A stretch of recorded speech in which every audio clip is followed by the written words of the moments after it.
Rosetta Polo Riva was living between life and death in 1946 and was literally in that way, in that state, for a year. The doctors described her condition as incurable, yet she survived and thrived ultimately. So what happened? What made this difference?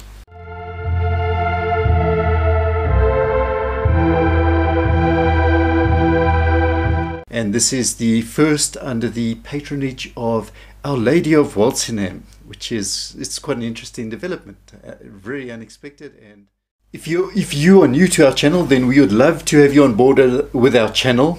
You must just click the subscribe button below, and that will notify YouTube that you want to see future videos, and then click the bell and that YouTube will send you reminders whenever a new video is released. Rosetta was stricken with an obscure illness. Initially, it was just a sore throat and a persistent fever that did not go away. Yet, later on, she developed pleurisy and emphysema. These set in, and after that her lungs started to fill with a fluid, so this had to be drained, and her condition just seemed to continue from bad to worse. Because a further complication set in, Rosetta was suffering from endocarditis dilation of the aorta, so that's obviously a heart condition. We can say, I think safely, that she was certainly in no state at this point for an operation.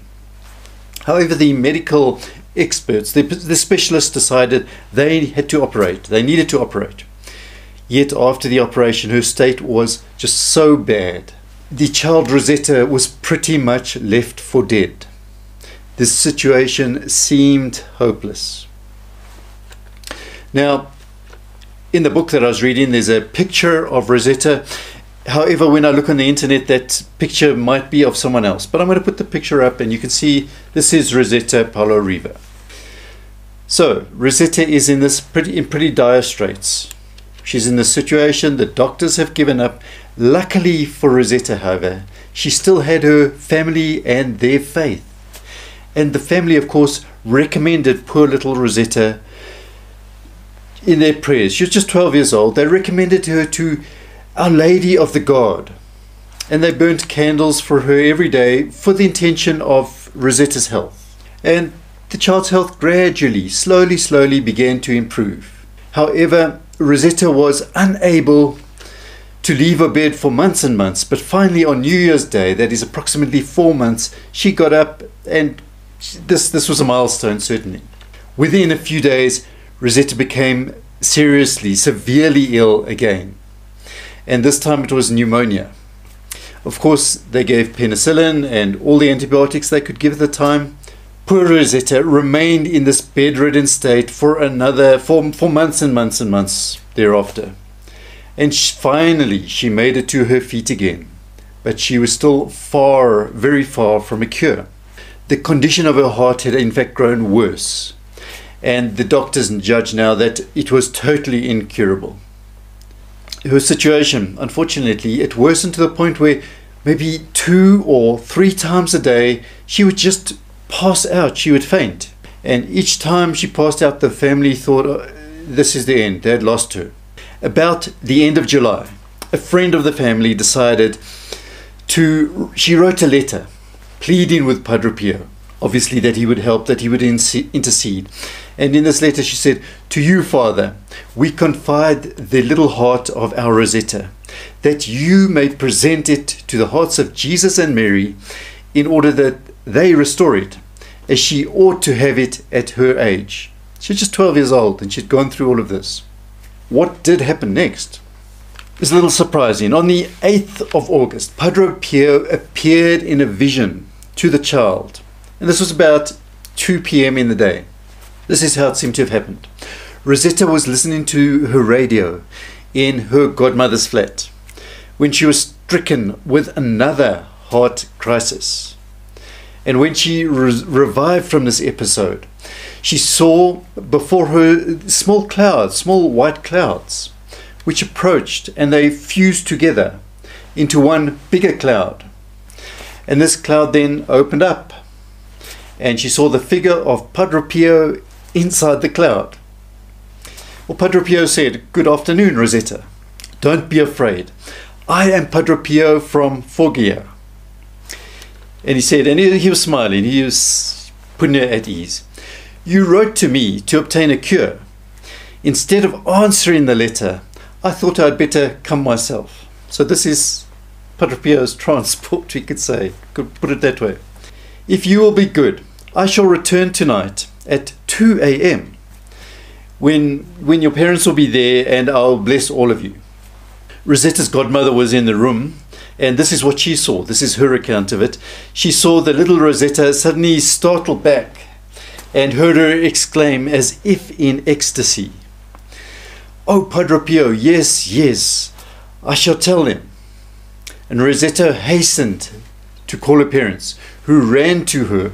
They were alarmed, and now they were convinced that Rosetta was seriously delirious. But with the vanishing of this vision, Rosetta completely revived and told them everything that had happened, the whole account. Of course, that night, there was no ways to get Rosetta to sleep early. It was impossible. She was just so excited, and she wanted to wait up for the coming of Padre Pio. Padre Pio realized this, so he arrived 2 hours early, 2 hours ahead of his schedule. And Rosetta, I guess she went into her ecstasy again, and she said, "Oh, Mama, he is here," announced the child, staring at one particular point in the room. Padre Pio said, "I came ahead of the time," said Padre Pio, "to allow you to rest.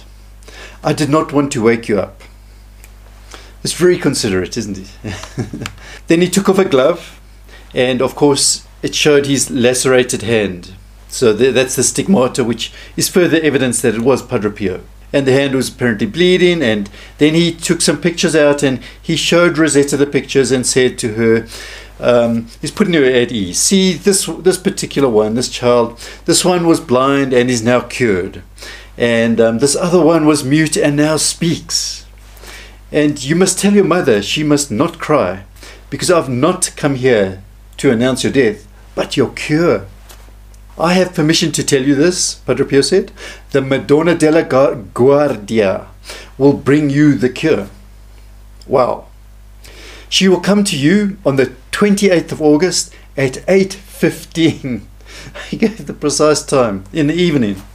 And what he advised her to do was prepare a beautiful little altar and place above it her picture. That's the picture of Our Lady of the God. The Padre Pio then invited the child to recite with him some prayers, the Our Father, the Hail Mary, and of course the parents and family joined in, although they did not see anyone. They did not see Padre Pio. And then Padre Pio, at this point, he now blessed the family, and he disappeared.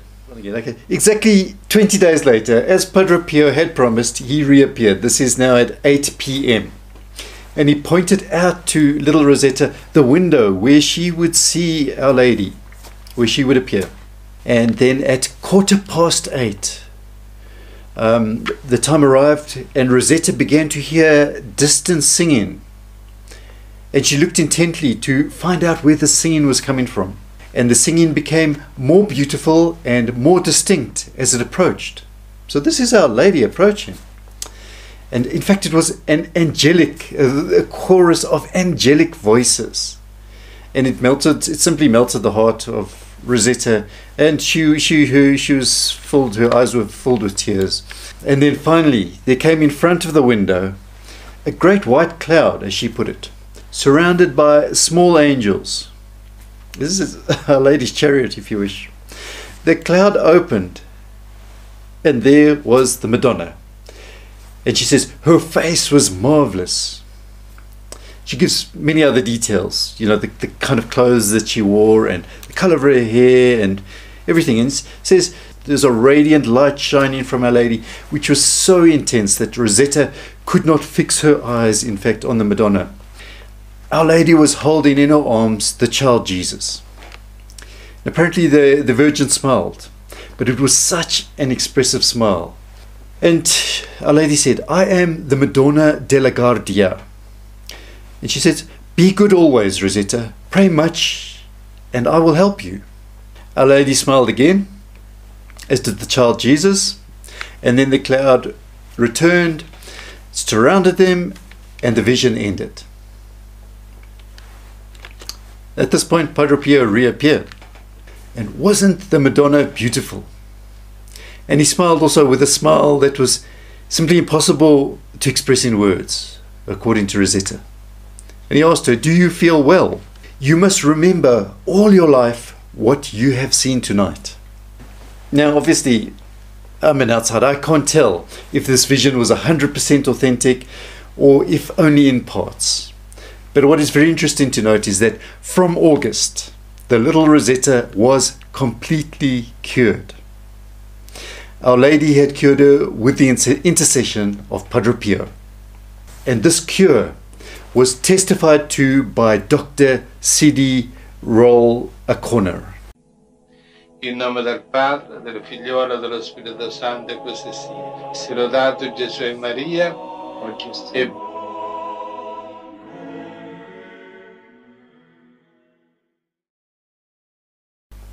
Please don't forget to subscribe to our channel if you're new with us. We'd love to have you on board, and you'll receive and see future videos that we make. There's a reminder bell. Click the reminder bell so that you will receive reminders when future videos come out. We have weekly mass prayer intentions for the protected children of Padre Pio. If you would like to be part of this Friday's Mass Prayer Intentions, then all you need to do is click the words "Show More" just directly below here, and there's a description of how you do that. You'll just go to our website, and from there, there'll be a form you send to us.